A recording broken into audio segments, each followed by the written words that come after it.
JEE mains organic chemistry हमारा chapter है general organic chemistry और हम मेंस के प्रीवियस ईयर क्वेश्चंस कर रहे हैं जो 2002 से 2024 तक आए हैं। हमारा चैप्टर जनरल ऑर्गेनिक केमिस्ट्री और उसमें हम टॉपिक कर रहे हैं क्वांटिटेटिव एनालिसिस। तो यहाँ पर हमारा क्वेश्चन नंबर 130 है। इसमें हम सबसे पहले डुमास मेथड कर रहे हैं एस्टिमेशन ऑफ नाइट्रोजन का। A sample of 0.125 gram of an organic compound when analyzed by Dumas method yields 22.8 ml of nitrogen gas collected over KOH solution at 280 Kelvin and 759 mm Hg। ठीक है, तो थोड़ा complicated लग सकता है, तो आप शुरू में क्या करिए, एक बार NCERT पढ़िए, ठीक है, और आप देखिए कि क्या हो रहा है ना। एक बार आपको अंडरस्टैंडिंग हो जाएगी इसकी मेथड की, तो आप समझ पाएंगे कि ये सब क्या दिया हुआ है, ठीक है। और इसके कुछ क्वेश्चन, जनरल क्वेश्चंस आप अलग अलग जगह से बना सकते हैं, समझ सकते हैं, ठीक है, तो आप इसको फिर सॉल्व कर पाएगा। एनसीईआरटी में ऐसे क्वेश्चंस दिए हुए हैं। द परसेंटेज ऑफ नाइट्रोजन, तो हमें नाइट्रोजन का परसेंटेज चाहिए, वेपर प्रेशर ऑफ वाटर दिया हुआ है और आर यहाँ पर गैस कॉन्स्टेंट की वैल्यू दी हुई है, ठीक है। एक बार आप इसे सॉल्व करिए, उसके बाद हम आगे बढ़ते हैं। तो इसे हम लोग बहुत ही ध्यान से सॉल्व करेंगे, तो इसको देखते हैं। तो सबसे पहले हमारे पास गिवन क्या क्या है, तो सैंपल का मास गिवन है, जो हमारा नाइट्रोजन कलेक्ट हुआ है KOH सॉल्यूशन के ऊपर जो कलेक्ट हुआ है उसका हमें वॉल्यूम पता है, ठीक है। रूम टेम्परेचर, तो रूम टेम्परेचर हमारा क्या है 280 केल्विन पे वो कलेक्ट हुआ है, 280 केल्विन, इसको हम T1 मान लेते हैं और जितना वॉल्यूम कलेक्ट हुआ है उसको V1 मान लेते हैं, ठीक है। प्रेशर, प्रेशर कितना कलेक्ट हुआ है, तो आप यहाँ देखिए 759 mm Hg, ठीक है, और वाटर का वेपर प्रेशर इतना है, तो जो एक्चुअल प्रेशर हमारा होगा जिस पर नाइट्रोजन कलेक्ट हुआ है वो हमेशा होगा आपका जो प्रेशर दिया हुआ है, ठीक है, और जो वाटर का प्रेशर उसको घटा देते हैं, या कभी कभी एक्वस टेंशन ऑफ वाटर भी दिया रहता है, तो हमारा ये प्रेशर होगा जिसे हम लेंगे, ओके। अब यहाँ पर हम दो मेथड से आगे बढ़ते हैं। पहला मेथड क्या है, तो देखिए वॉल्यूम क्या हो गया, वॉल्यूम हमारा हो गया, तो ये कैसे इक्वेशन है, तो हमें पता है PV is equal to nRT होता है, ठीक है, तो वहाँ N और R कांस्टेंट होता है, तो PV बाई T, ठीक है, तो ये PV बाई T हो गया। तो एक केस में P1 V1 T1 और दूसरे केस में P2 V2 T2, ठीक है, तो ये गैस इक्वेशन है, तो ये इक्वल होता है ना। अब एक तो कंडीशन हमने लिया P1 V1 T1, ठीक है, जो दिया हुआ है, यहाँ देखिए ये आपका हो गया V1, ये हो गया T1, ये हो गया P1, एक जगह तो ये लिया, और दूसरा P1 V1 T1 ये, और दूसरा हमने लिया STP पे, स्टैंडर्ड टेम्परेचर और प्रेशर पे, ठीक है। तो वॉल्यूम जो हम निकालेंगे वो निकालेंगे STP पे कितना वॉल्यूम है नाइट्रोजन का, क्योंकि STP पे हमें क्वांटिटी पता होती है, ठीक है। तो यहाँ पर जो वॉल्यूम हो जाएगा, तो आप वॉल्यूम देखिए T2 ऊपर चला जाएगा और P2 नीचे आ जाएगा, ठीक है। अब स्टैंडर्ड टेम्परेचर और प्रेशर में जो प्रेशर होता है 1 atm होता है, 760 mm Hg, और टेम्परेचर होता है 273 केल्विन, ओके। तो वॉल्यूम हो जाएगा आपका, जो आपका देखिए यहाँ से वॉल्यूम हमें निकालनी है V2, तो T2 ऊपर जाएगा, ये T2 है और ये P2 है।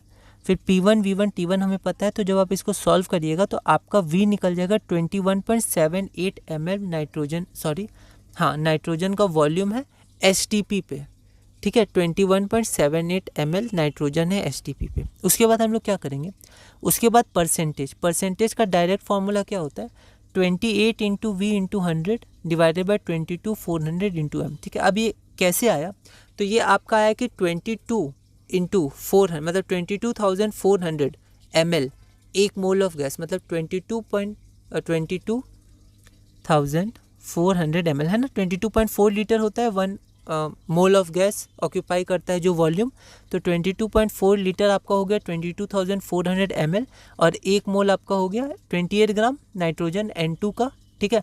और आपको कितना ml दिया हुआ है, आपको 21.78 ml दिया हुआ है, ठीक है। तो ये इधर जाएगा, तो आपका हो जाएगा 28 डिवाइडेड बाय 22,400, ये 1 ml हुआ, इसको आप डिवाइड करिए 21.78 ml से, ठीक है, तो 22.78 ml, ओके। तो ये आपका मास हो गया, ठीक है, मास ऑफ नाइट्रोजन।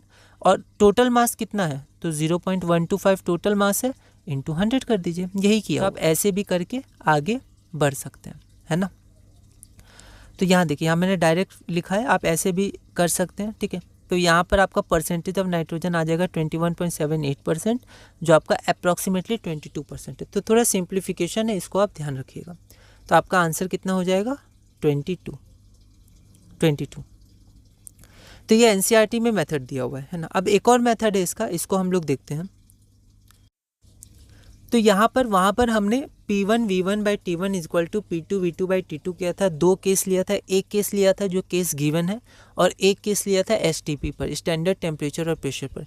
यहाँ पर STP को छोड़ के डायरेक्ट उस पर हम लोग आइडियल गैस इक्वेशन लगाते हैं। तो P of N2 into V of N2 क्या हो जाएगा, number of moles of N2 into ideal gas constant into temperature. ठीक है, R की वैल्यू दी हुई है। अब देखिए number of moles of N2 निकालेंगे तो P2 वैल्यू दिया हुआ है 744.8। ठीक है, यहाँ पर हम लोग निकाले थे, यहाँ पर हाँ 744.8। ठीक है, तो ये तो दोनों के लिए कॉमन है। इसके बाद हम लोग मेथड 1 मेथड 2 किए। ओके, उसके बाद हमारा volume of N2, volume of N2 22.78 given है। अब R की वैल्यू इतनी गिवन है। ठीक है, अब ध्यान दीजिए, एकदम ध्यान से देखिए, यहाँ लीटर है तो पहले ml में चेंज करेंगे क्योंकि ये वैल्यू हमारी ml में है ताकि ml कैंसिल हो। अब यहाँ पर ATM है तो इसको mmHg में कन्वर्ट करेंगे क्योंकि ये mmHg में दिया है 744.8 तो 760 और इंटू आपका T की वैल्यू इतनी दी है ना, तो इसलिए यूनिट का भी आपको ध्यान देना है। फिर यहाँ से जब आप इसको देखिएगा तो आपका number of moles of N2 आ जाएगा 9.7 इंटू 10⁻⁻4 मोल।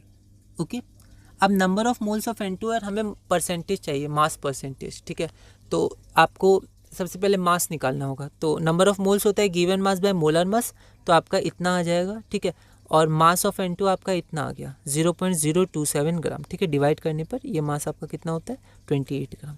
ठीक है, अब एक बार आपको मास पता चल गया तो आपका गिवन मतलब जो आपने मास निकाला उसके बाद जो आपका मास गिवन था 0.125 ग्राम इंटू 100%, तो 21.6, थोड़ा सा अंतर है, वहाँ 21.78 आया था, पर फिर भी इसकी राउंड ऑफ 22 पर ही होगा। ठीक है, तो आप ध्यान दीजिएगा इसको। तो आपका यहाँ आंसर फिर से क्या आ जाएगा 22। ओके, ठीक है, तो ये सब क्वेश्चन आप एक बार ट्राई करिएगा। ओके, ये हमारा क्वेश्चन नंबर 131 है। सिमिलर क्वेश्चन है, 2021 में आया था। एक बार आप इसे ट्राई करिएगा, अगली वीडियो में हम इसे सॉल्व करेंगे।